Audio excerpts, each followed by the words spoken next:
texto que acabamos de leer habla de las típicas cosas horribles, pero horribles, que suceden en una invasión, que es lo que está describiendo el pasaje. Piensen un segundo en una invasión en el siglo VI a.C. Es decir, un pueblo que arrasa sobre otro pueblo. ¿Qué hay? Asesinatos, violaciones, violencia, golpes, robo, vergüenza. Va a ser muy interesante como el pasaje habla sobre la vergüenza que esta gente, cómo disfruta el pueblo babilonio, la vergüenza del pueblo de Israel cuando es destrozado. ¿Sí? Entonces, viene Habacuc y dice, ¿por qué permites esto? ¿Por qué permites esto? ¿Cómo que tú me vas a decir a mí que esto es lo que va a suceder en el futuro? ¿Por qué? ¿Por qué?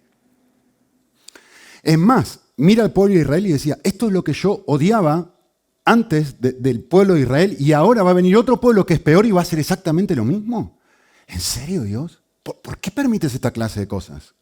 Y al final llega a la conclusión, Habacuc, todos son iguales. El pueblo tiene estas luchas, el pueblo de Dios tiene estas luchas, y el pueblo que está más alejado de Dios también tiene estas luchas. No sé si notaron palabras que se repiten, ¿no? Violencia. ¿Se acuerdan al principio? Decía, ¿por qué me haces ver la violencia? Decía. Y ahora resulta que lo que va a haber en el futuro es una invasión, violencia. Habacuc se hace preguntas y quiere entender el por qué. Quiero entender por qué. Es que no entiendo. Y esta es la primera vez que Dios realmente le va a explicar el por qué. ¿Sí? Ahora, yo voy a hacer algo extraño. Si tenés tu bosquejo, te vas a dar cuenta de esto. Voy a tomar la mitad del tiempo que tengo para hacer una introducción al texto. ¿Sí? Así que no te asustes, no es que voy a hablar 3 horas. Pero quiero hacer una introducción y tú vas a pensar, ¿pero qué tiene que ver esto con el texto? Y vas a estar ahí pensando 10, 15, 20 minutos diciendo, ¿pero qué tiene que ver esto? ¿Qué tiene que ver esto? Téngame paciencia, porque cuando les conecte y miremos el texto va a ser así. Así que tengan paciencia. Bien, hace un par de semanas estaba leyendo un libro, me hizo pensar un montón. Leí una frase muy chiquitita, muy simple, y la reformé, la transformé. Se las pongo aquí. Quiero que mastiques esto un segundito. ¿Sí? Es muy profundo, así que masticalo un rato. El concepto es este. Tú y yo hemos sido introducidos, injertados, a vivir en un mundo que nos precede y que no creamos. Quiero que te remontes un segundo al momento de tu nacimiento. Y ahora que pienses, es decir, un momento. El mundo en el que yo nací ya existía. Un momento. El mundo en el que yo nací tiene una historia que me precede. ¿Sí? No comenzó a existir cuando tú naciste. Es más, va a seguir existiendo después de que tú mueras. Esto tiene enormes implicaciones. ¿Sí? Y quiero ir mostrándoselas. ¿Sí? Esta es la frase, Eugene Peterson, Corriendo con caballos, se llama el libro. Él escribió esto. Entramos a un mundo que no creamos. Entramos a un mundo que tú y yo no creamos. Crecemos en una vida que fue provista para nosotros. Llegamos a un complejo de relaciones con otras voluntades y destinos que ya están plenamente operativos antes de que seamos incluidos en ellos. Si vamos a vivir apropiadamente, debemos estar conscientes de que estamos viviendo en medio de una historia que ya fue comenzada. Tú y yo entramos a vivir en un mundo en el cual las partes esenciales de nuestra existencia ya eran historia antigua.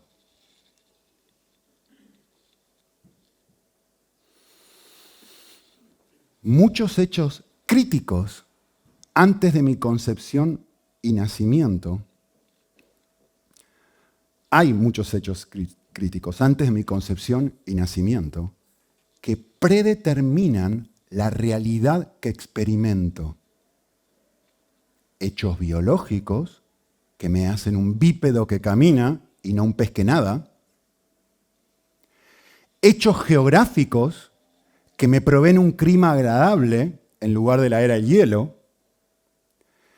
Hechos científicos que me permiten que los médicos nos visiten cuando estamos enfermos y no curanderos o brujos. Hechos políticos que me hacen ser un ciudadano de una democracia y no un siervo de un estado feudal.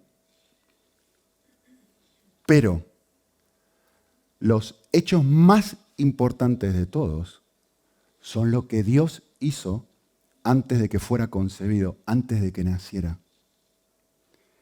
Él me conocía, por lo tanto, no soy un accidente. Él me escogió, por lo tanto, Dios no puede ser un cero en mi vida.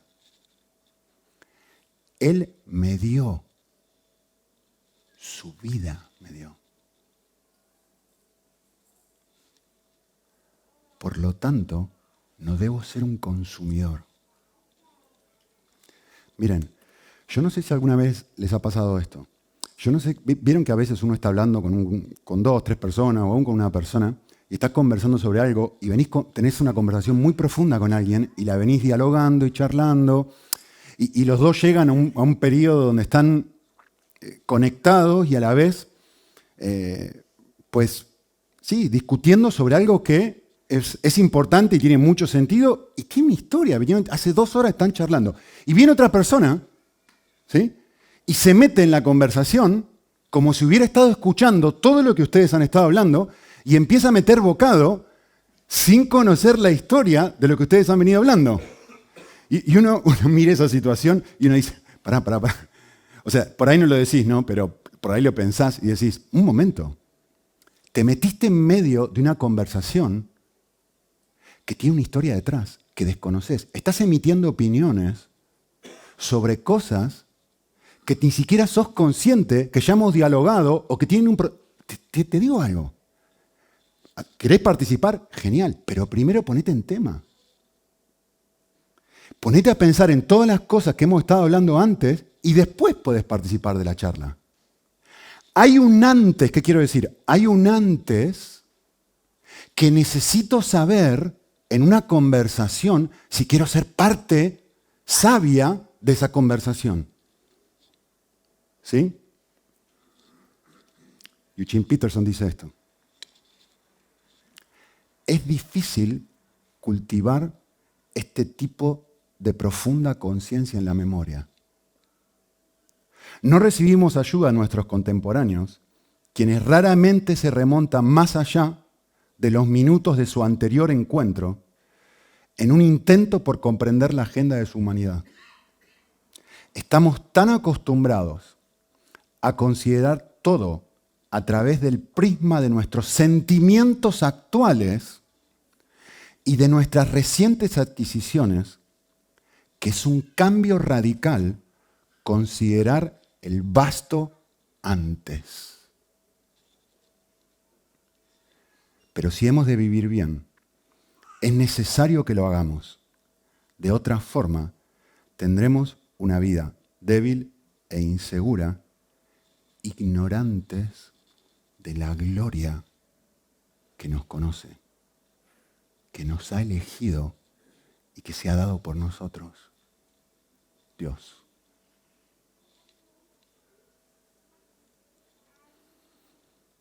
Quiero que mastiques algo, porque no vas a escuchar esto fuera de la iglesia. De hecho, vas a escuchar algo opuesto a esto, pero tiene un montón de implicaciones. Yo sé que es medio filosófico esto, pero tiene un montón de implicaciones a la hora de vivir, y esto es lo que Dios va a hacer al explicarle a Habacuc por qué la gente hace lo que hace. ¿Sí? Así que escuchen esto y mastíquenlo un ratito. Tu identidad, es decir, tu valor, quién eres, comienza antes de tu nacimiento, antes de tus logros. ¿Quién eres? Comienza antes de que tú estudies en la facultad y saques un título. Aunque típicamente lo que uno hace es, soy después de obtener el título y me siento mejor conmigo mismo después de obtener el título. Tu identidad comienza antes de que trabajes, antes de que logres antes de que logres tener éxito en la vida, o antes de que fracases en la vida, antes de que te vaya mal en la vida. Tu valor como ser humano antecede a tus logros. Esto es muy importante. Muy, muy, muy importante. Cualquier psicólogo, cualquiera, te va a decir esto. Tú te sientes bien cuando tú conquistas algo. Tú y yo nos sentimos bien cuando conquistamos. ¿Qué conquistamos? La belleza. Ahora soy guapo. ¿Qué conquistamos? Un título. Ahora tengo un título y soy alguien. Soy valioso. Soy importante. ¿Qué conquista una persona? Y me siento increíble porque esta chica tan guapa ha querido salir conmigo. No puedo creer. Piensen un segundo. Una persona que nace pobre y termina millonario, ¿cómo se siente? Una persona que arranca en una compañía limpiando y termina siendo el CEO. Su logro, su identidad, su ser, su valor cambia radicalmente si es uno que limpia, así es el director de la compañía. Me siento valioso y feliz cuando conquisto algo, sea lo que sea, entre paréntesis lo que está haciendo Babilonia, A ver si se van enterando cómo cuaja esto con el texto. Pero hay un valor, o, entre paréntesis, una falta de valor que precede a tu nacimiento. Y eso es lo que yo quiero que mastiquemos un segundito. ¿Sí? Da igual si eres cristiano o si eres ateo. Que da igual.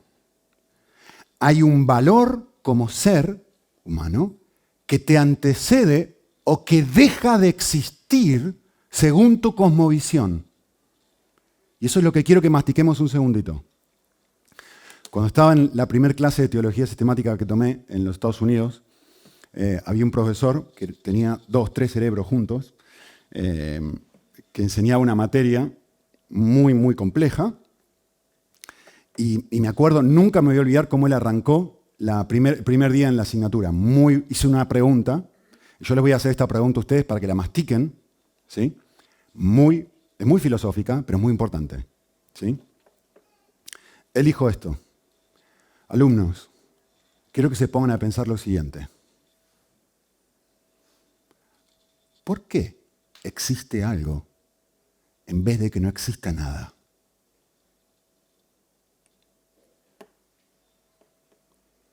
¿Por qué hay algo en vez de nada? Ahora, piensa en la pregunta. No está hablando del cómo, no está preguntando, a ver, ¿cómo llegó a ser el universo? No. Es una pregunta, se van a acordar de esto algunos, teleológica. Es una pregunta que busca propósito, sentido, razón. Telos es eso, un norte, un propósito. ¿Qué sentido tiene? ¿Por qué existe algo en vez de que no exista nada? Es una pregunta metafísica. ¿Sí? Bien, hay 2 alternativas. La primera, todo lo que existe es un accidente, por lo tanto, es una casualidad, algo que llegó a ser sin un diseño, sin un norte, sin un sentido, sin que nadie diga, esto tiene este objetivo, por lo cual el universo entero, tú, yo y todas las personas, no tienen ni valor, ni sentido, ni propósito. La otra alternativa es, todo lo que existe fue creado por un ser más grande que el universo mismo. Por lo tanto, sí tiene un sentido, sí tiene un valor, sí tiene un destino, sí tiene un norte, sí tiene un propósito. Estas dos alternativas son importantísimas porque la esencia de la primera alternativa es Habacuc, la ley del más fuerte. Viene el pueblo invasor, te conquista, cállate la boca, no te podés quejar. No tenés derecho, ¿ven cómo cuaja con el libro? No tenés derecho ahora, si tú sostienes esta como visión, a decir, por ejemplo, es incorrecto lo que está haciendo este país sobre este otro país. Es incorrecto lo que está haciendo esta persona sobre esta otra persona. Miren, piensen esto. Leí algo que me gustó mucho, se los puse ahí. Es para que a Jesús le va a encantar esto. A Jesús me refiero al esposo de Marilove, no al de arriba. Hay un matemático, un físico teórico que dijo esto. Dijo, la probabilidad de que el universo haya surgido por azar, con todos los requisitos necesarios para la vida, escuchen esto, es de 1 en 10 a la 123. Es decir, 10 seguido de 123 ceros. Y automáticamente dijo esto, para que se den una idea de estos números, porque no dice, sí, 123 ceros. Bueno, hay alguna posibilidad, ¿no? Entiendan esto. Hay aproximadamente 10 a la 80 cantidad de átomos en todo el universo. En todo lo que ves, ese es el número de átomos que hay. Esto es lo mismo. La probabilidad de que haya sido un accidente es lo mismo que te saques la lotería 10.000 veces seguidas. No una vez, no 2 veces en la vida, sino 10.000 veces seguidas. Que se den todos los factores que tienen que darse para que exista vida en el universo desde una explosión. Sin una dirección, sin un propósito, sin un sentido. ¿Por qué existe algo en vez de que no exista nada? ¿Sí? Bien. Si somos un accidente, escuchen bien esto. Si somos un accidente, ni tú ni nada de lo que hagas tiene ningún valor real o sentido. Nada. Nada. No tiene más valor que una roca. Solamente tienes componentes químicos diferentes a una roca. Esa es la diferencia. En valor, tu valor es un valor similar a la silla en la que estás sentado. ¿Por qué tiramos una silla cuando nos sirve a la basura y no tiramos un ser humano? Tu valor es equivalente al valor de cualquier otra cosa que existe en este universo si eres un accidente. Y absolutamente nada de lo que hagas tiene ningún tipo de valor moral o ningún tipo de valor afectivo. ¿Qué quiere decir esto? No existe el mal. Tú puedes violar bebés. Y una persona con una cosmovisión que dice, somos un accidente, no tiene ninguna razón para decirte, eso es incorrecto. Siente que es incorrecto, pero no tiene ningún fundamento para poder decirte, eso que estás haciendo está mal. Esto que esta gente está haciendo aquí, no sé si prestaron atención a la lectura del texto, pero lo que hacen en una invasión es violar bebés. Por eso Habacuc está tan indignado. Es violar mujeres, es asesinar a todo el mundo, es matar. Es hacer cosas que son incorrectas moralmente. Afectivamente odian a las personas que tienen enfrente. Entonces viene Habacuc y dice, pero Dios, ¿Cómo puede ser que tú permitas esta clase de cosas? Ahora, quiero que piensen esto. En esta cosmovisión, la esencia de lo que te va a decir cualquier científico es esto. El Sol eventualmente se va a apagar. Entonces, todo lo que existe va a dejar de existir en nuestra galaxia. Todo. Por lo tanto, tú no tienes un destino. Yo no sé si, viste que a la gente le interesa tener seguidores, ¿no? Tenés un millón de seguidores en YouTube, en las redes, lo que sea. Cuando el Sol deje de existir, no va a tener ningún sentido. No va a tener ningún propósito que seas guapa. Que tengas una linda casa, que te hayas ido de vacaciones. Todo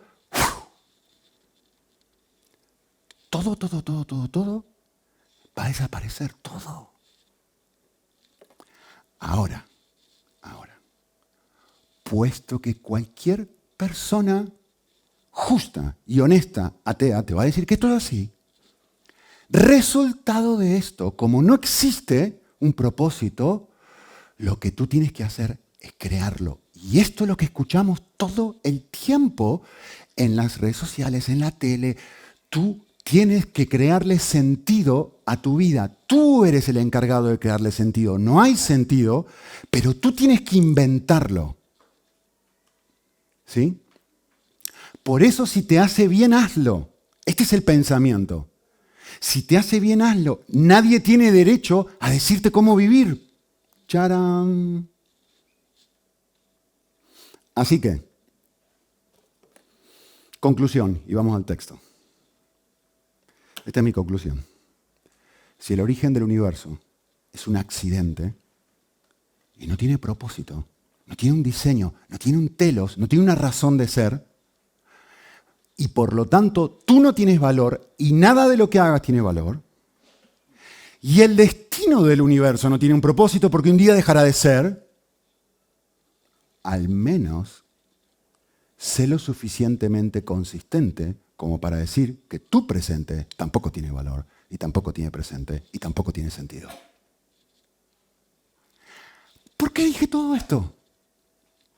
Porque esto forma parte de tu historia en la conversación, de tu forma de autopercibirte en tu hoy. Tenés dos opciones. Esto forma parte de cómo tú arrancas tu día. Arrancas tu día diciendo, ahora voy a buscar cosas que me den significado y que me hagan sentir bien. No importa la violencia, lo violento que yo sea para obtenerlo, Habacuc. O arranco mi día consciente de, un momento. Hay un Dios que me ama. Soy creación.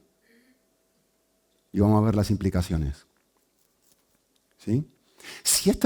Piensen un momento, vieron que a veces la gente dice, ustedes creen en Papá Noel, ¿no? Algo que no existe y algo que no tiene sentido y lo dan para que tengan sentido. ¿Saben qué? Para mí justamente es eso, miren, piensen un segundito. En realidad lo que estás diciendo, si eres ateo, es lo siguiente. Lo que tú estás diciendo es esto, la vida no tiene sentido. ¿Sí? Esto es como la Navidad. Todo el mundo sabe que Papá Noel no existe. ¿Leo? Todo el mundo sabe que Papá Noel no existe, ¿sí?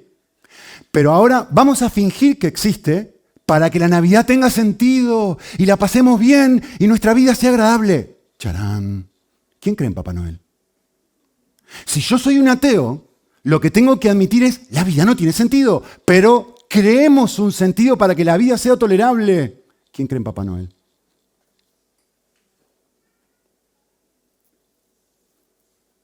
¿Los perdí o están conmigo? Me levanté súper filosófico hoy, ¿eh? Bien. ¿Quién es el ingenuo?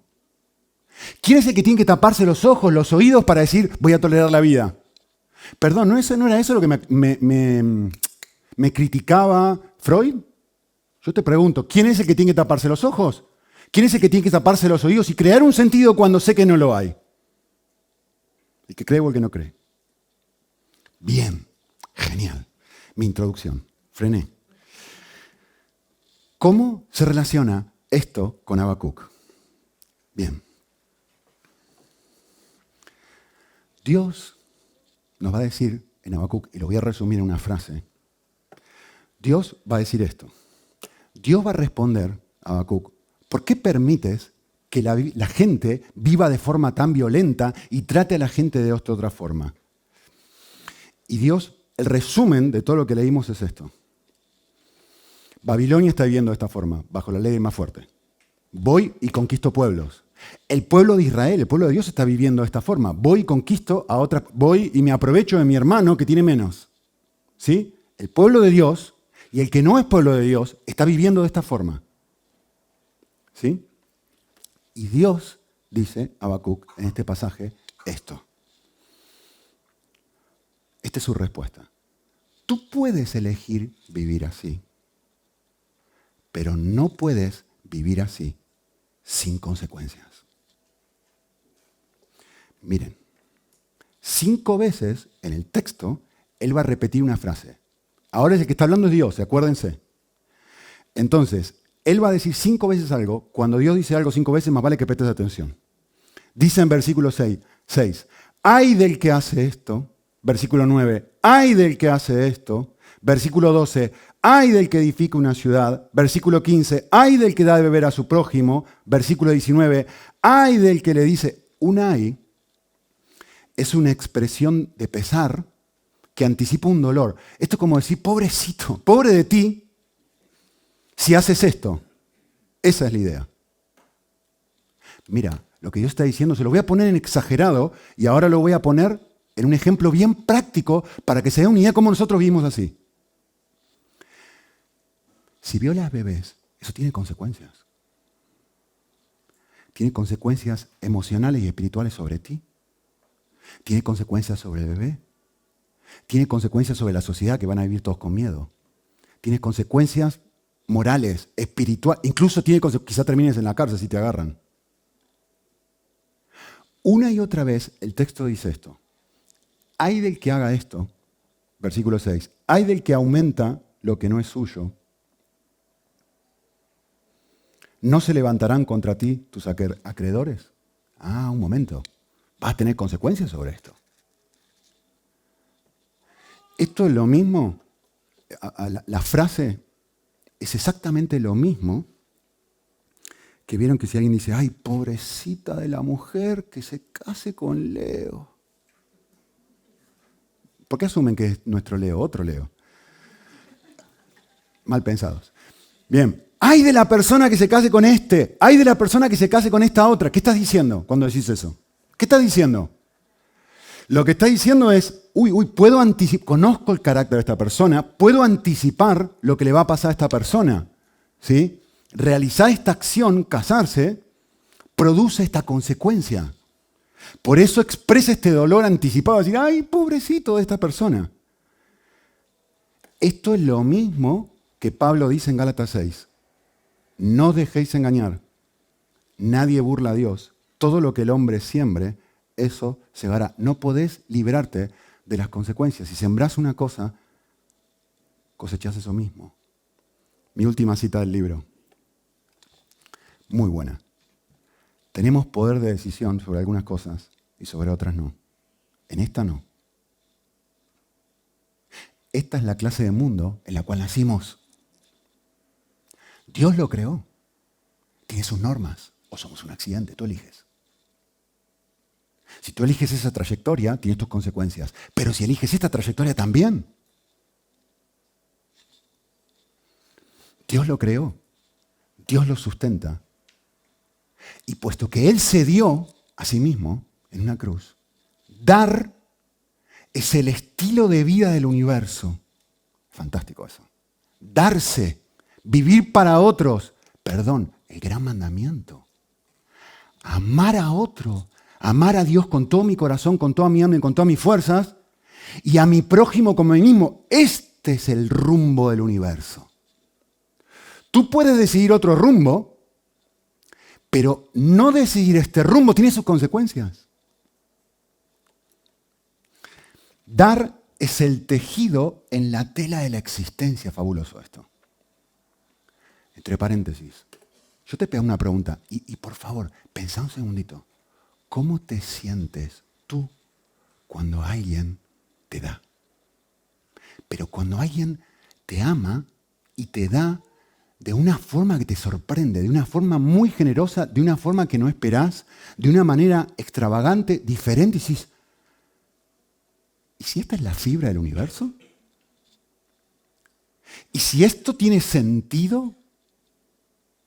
¿Y si esto me hace sentir así porque tiene un diseño y no es un accidente? Dar es el tejido en la tela de la existencia. Si tratamos de vivir tomando, ¿no? Vamos en contra de la dirección de las fibras. Es como tratar de ir en contra de la gravedad. La consecuencia serán huesos rotos y moretones. De hecho, vamos a vivir vidas lisiadas, deformes, distorsionadas, entre quienes desafían el hecho de que toda la vida es dada y debe seguir siendo dada para que pueda ser fiel a su propia naturaleza.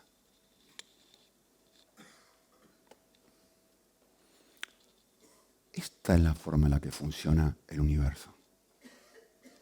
Cada vez que tú tratas de aferrarte a la vida, de que tratas de decir, si obtengo esto voy a ser feliz, si obtengo esto voy a ser feliz, con este trabajo voy a ser feliz, con esta novia voy a ser feliz, con este dinero voy a ser feliz, cualquiera, todo, noten algo, pues lo subrayé a propósito. No dice alguno, no dice en ciertas circunstancias.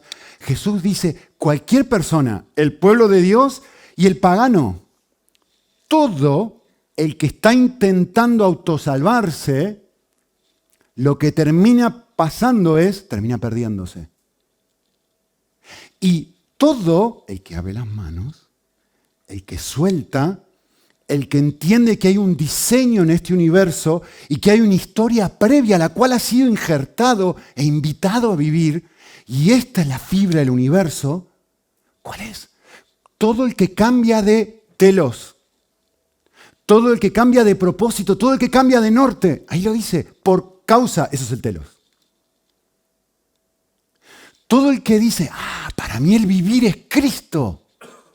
Filipenses 1, por causa de mí y del Evangelio, pierde todo. Y ahora encuentra, así está diseñado el universo.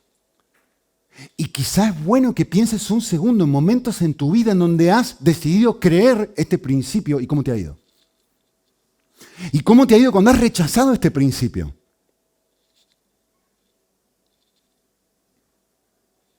Jesús dijo en Juan 7, cualquiera, es decir, todo, el que quiera hacer mi voluntad sabrá si mis palabras tienen divinidad o no. Es fantástico ese texto. Casi que escribo mi tesis doctoral sobre eso. Es buenísimo porque está diciendo esto que estoy diciendo. Tú puedes saber que yo soy Dios si simplemente vuelves a pensar los momentos en donde viviste en estas dos formas de vida. Donde vivías en modo salvación o donde vivías en modo salvado. ¿Cómo te fue? Por supuesto, miren esto, ahora vamos a lo práctico y a lo cotidiano. Por supuesto que cualquiera, un ateo te va a decir, violar bebés es incorrecto, violar bebés está mal, violar bebés no corresponde, eso no está bien. Es obvio que vas a tener consecuencias negativas si haces eso. Por supuesto que es obvio. Ese es el propósito por el cual escriben esto. Para que veas un ejemplo macro, así lo podés ver en micro. Una invasión a otro país donde se producen toda esta clase de cosas, obviamente tiene consecuencias negativas. Bueno, obviamente que si haces eso, pues vas a cosechar, ¿qué? Asesinatos, destrucción, egoísmo, orgullo, bla, bla, bla, todo lo que describe el texto. Pero es muy obvio. A ver, ¿y si pensamos en cosas micro? Vale, ya hemos visto lo macro, pensemos en lo micro. ¿Qué pasa cuando yo no estoy dispuesto a perdonar? Cuando me amargo con mi esposo o con mi esposa, ¿tiene consecuencias? Qué fácil que es verlo en el primer ejemplo. ¿Y en ese otro? ¿Qué pasa cuando le grito a alguien? Viene el texto y me dice, no, un momento, acordate un segundito. Todo lo que siembra vas a cosechar. Eso tiene una consecuencia. Dios no puede ser burlado. Eso tiene un efecto sobre la otra persona, lo herís. Tiene un efecto sobre ti. Te transforma en una persona miserable. ¿Qué pasa cuando bajo la ventanilla y le respondo a la mujer del coche blanco? Yo tengo la mujer del coche blanco, ¿y tú qué tienes?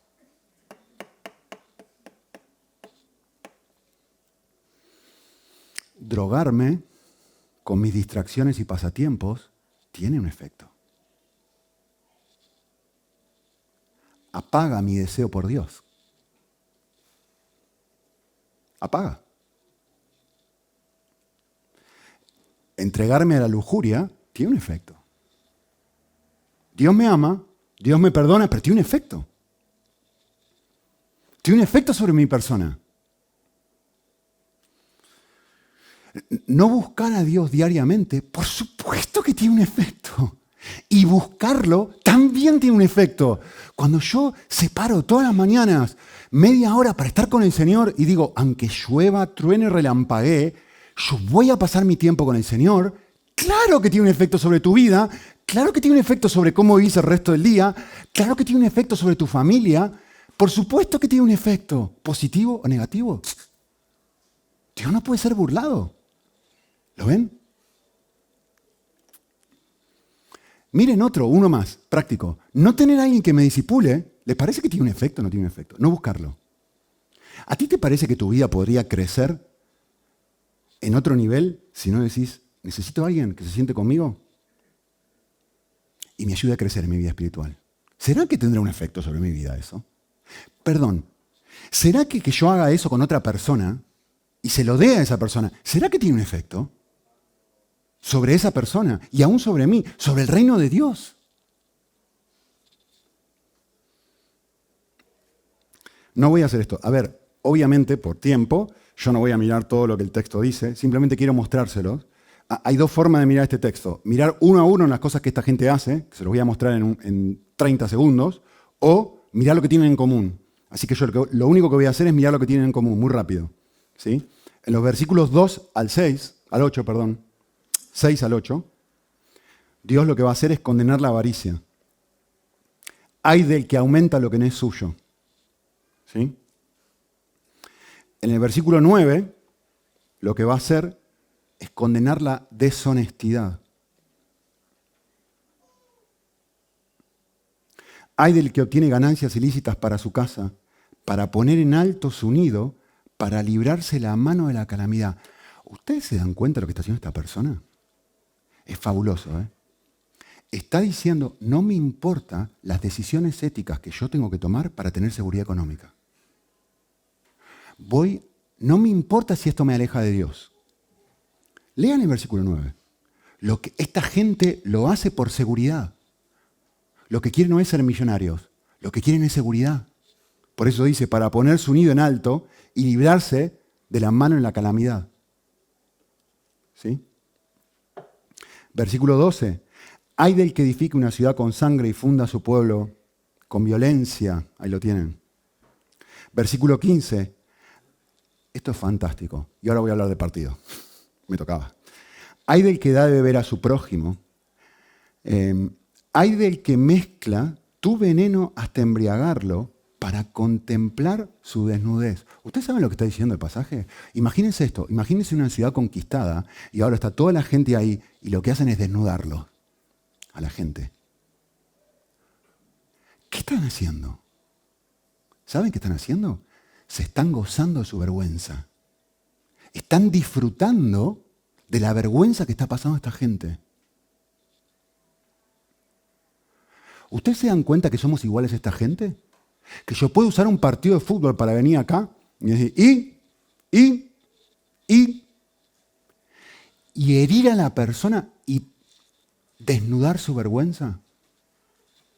Escuchen, me encanta que me manden memes. Me encanta, háganlo. Me encanta.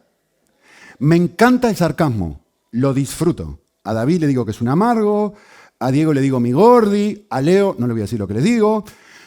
Me encanta cuando nos divertimos, pero el corazón de la diversión es no herir, El corazón de la diversión es matarnos de la risa. Me acuerdo la última vez que jugó el partido del Barça y el Real Madrid, que yo les dije, me mandaron un vídeo a los tres, o tres de ustedes matándose de risa. Yo me maté de la risa, me pareció fantástico. ¿Por qué? Porque el corazón de eso no era gozarse de mi desnudez. Era divertirse conmigo y me divierto. Pero, yo puedo usar eso para pisarte y elevarme y encontrar identidad en eso. Y entonces hago esto. Finalmente, lo último que Dios condena ahí es idolatría. Versículo 19 en adelante. La esencia, voy a resumir todo esto en una frase. ¿Qué tienen todos en común? Esto es lo que tienen en común. Lo que esta gente está haciendo es lo siguiente. Yo voy a tomar el control de mi vida para obtener aquello que yo creo que me hará feliz. Me da igual las consecuencias. Me inflo porque ganamos, me da igual si te hiero.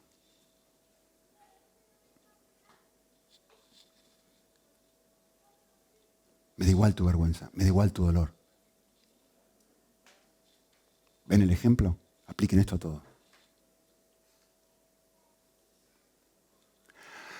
Esto es, voy a vivir mi vida sin tener en cuenta el telos de mi vida. Voy a vivir mi vida sin recordar que fui creado para amar a Dios y amar a otros. Fui creado para esto.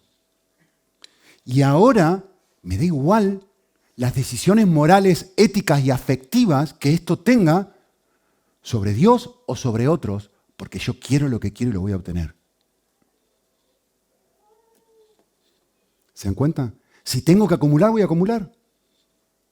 Primero, avaricia. Si tengo que mentir, voy a mentir, me da igual deshonestidad. Si tengo que ser violento, seré violento, porque me heriste. Y entonces ahora me siento con derecho a volver a herirte, mujer. Ahora me siento con derecho de no hablarte, porque me heriste. ¿Lo ven? En otras palabras, justo lo que dijo David el domingo pasado. Voy a vivir como un ateo práctico. Voy a dejar de acordarme que existo para amar a Dios y amar a otros.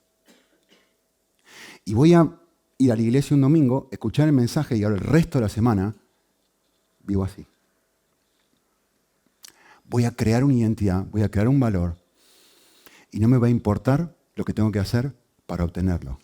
Vivir de esta forma es la razón por la cual estoy insatisfecho. Les leo unas últimas frases.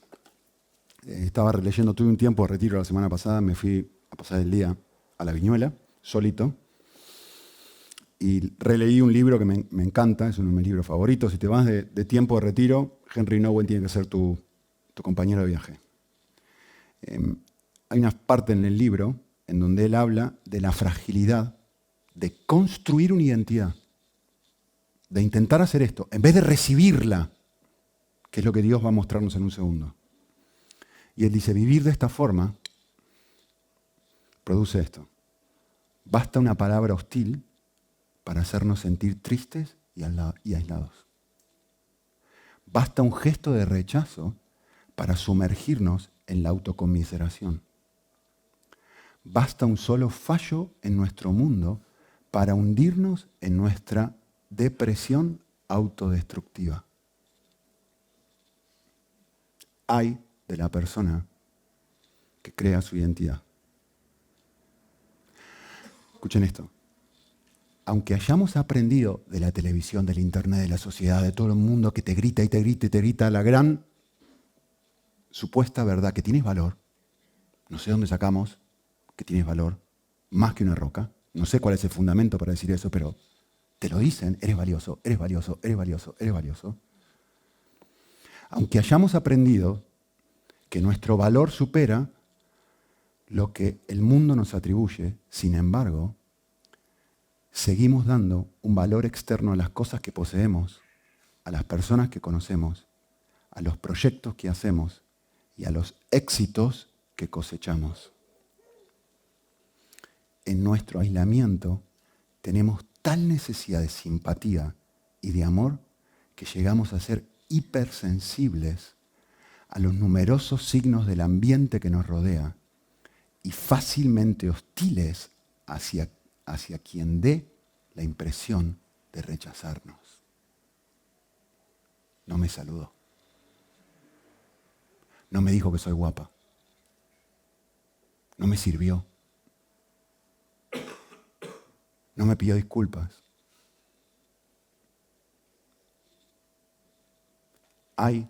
¿Ven? Ay de la persona que termine viviendo así. ¿Cuál es la alternativa a esto? En 2 minutos. La alternativa, la leímos la semana pasada, versículo 4. Vivir por fe. La alternativa es aprender a vivir por fe. La alternativa es volver al Evangelio. El Evangelio no te dice, mejórate, crece, ten éxito, adelgaza, gana títulos, celebra Champions. El Evangelio no te dice, ve a la peluquería. El Evangelio no te dice, gana más dinero.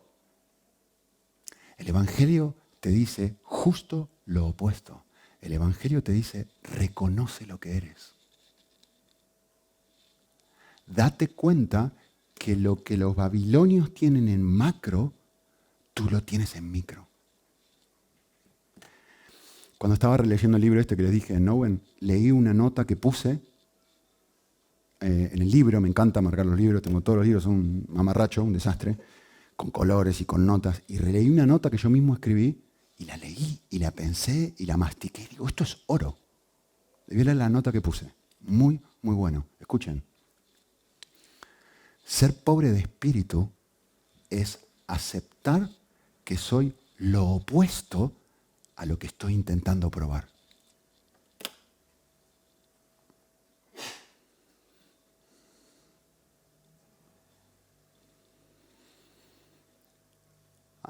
Andate a casa pensando en esto. La verdadera pobreza espiritual es aceptar que soy lo opuesto a lo que desesperadamente estoy intentando probar que no soy.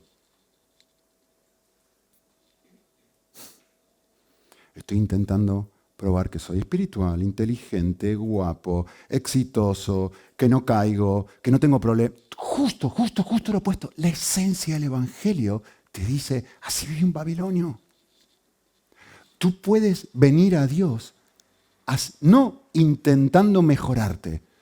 Tú necesitas venir a Dios reconociendo que eres igual a ellos. Ellos en macro, tú en pequeño. Dice Owen, la pobreza produce la capacidad de abrazar la verdad. Este soy yo. Todavía encuentro identidad en el partido de fútbol. Todavía encuentro identidad en cómo me veo.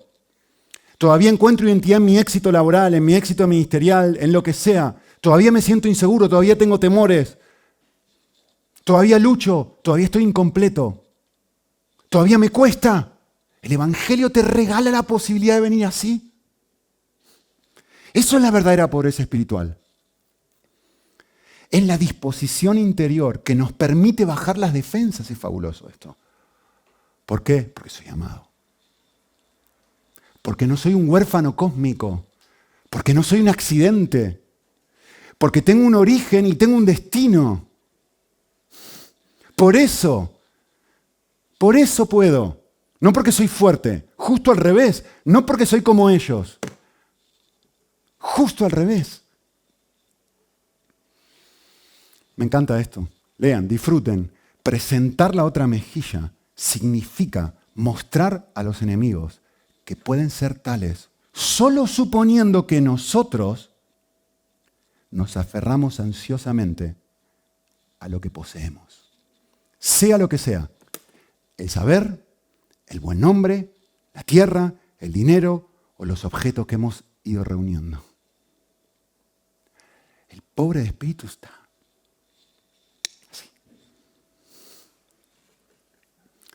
El Dios del universo dice esto.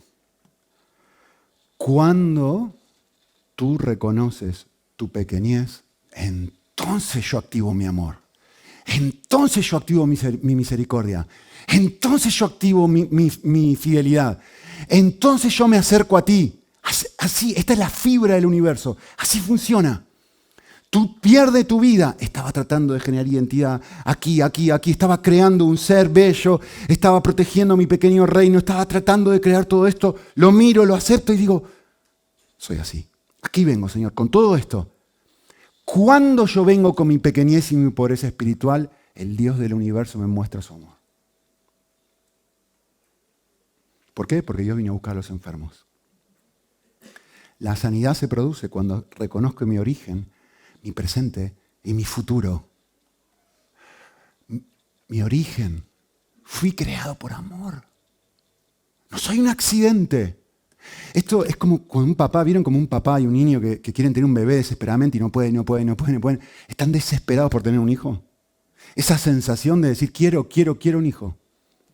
Eso no se compara un pedacito así con el amor que Dios tiene para contigo antes de que existas, ya que estaba pensando en ti antes de que tú fueras. Tal y cual lo hacen esos padres. Eso es un brillo pequeñito del nivel de amor que Dios tiene para contigo. Fui creado por amor. No soy un accidente. Fui salvado por amor. Ese Dios que me ama así, dice lo siguiente. Ese Dios que me ama así, ¿saben lo que hizo? A ver si les suena. Ese Dios que me ama así, lo desnudaron y se burlaron de su vergüenza. Le quitaron sus ropas y se burlaban de él. Y ese Dios te dice a ti, dejé que me hicieran eso por amor a ti. Mira cuánto vales. Mira el valor que tú tienes para mí. Este es el valor que tú tienes para mí. Yo dejé que me desnudaran.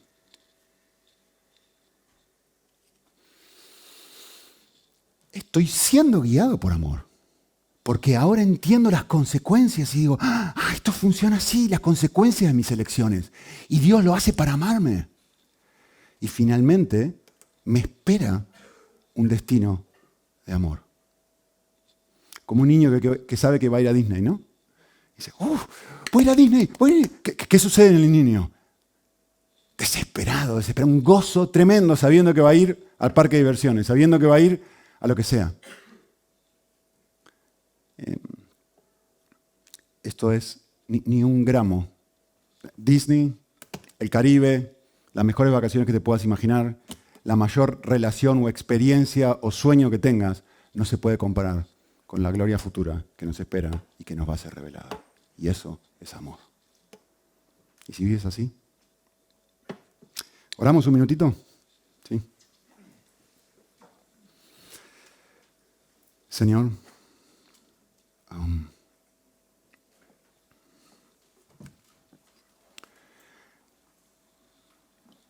agradecidos de que no somos huérfanos cósmicos. Agradecidos de que no estamos solos en este universo. Agradecidos que podemos soltar el pico y la pala y dejar de construir nuestro pequeño reino que nos haga sentir bien para descubrir el tuyo y encontrar el tesoro que eres tú. Ayúdanos a vivir de esta forma. Ayúdanos a soltar ese pico, esa pala. Y ayúdanos a contemplarte, a asombrarte, vivir por fe. Descubrir lo que ya tenemos, descubrir lo que nos has dado, descubrir quién eres, descubrir tu amor y así ser llenos y entonces tener poder, capacidad, fortaleza interior para amar a otros y amarte a ti. En Cristo Jesús. Amén.